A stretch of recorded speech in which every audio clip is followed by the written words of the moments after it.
खाना बने तो मैया झाड़ू लगाए तो घर आए तो पुतहु टोकरी ठोवे न पड़े तो खाना बने तो मैया झाड़ू लगाए तो जल्दी मैया पंडित जी से पतरा दिखाई दे पापा से कह के जल्दी मौरी बंधवाई दे नहीं तो भाग जीवो मैया घरा छोड़ के सुन मैया कुछ तो बोल ना।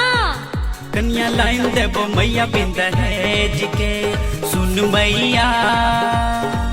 कन्या लाइन देबो मैया बिंद है जी के पढ़ल लिखल गोर कन्या खोज दे मैया मोर गे बापा से कहीं हो कन्या चाही मैया गोर गे नहीं तो भाग जीवो मैया घरा छोड़ के सुन मैया ओहो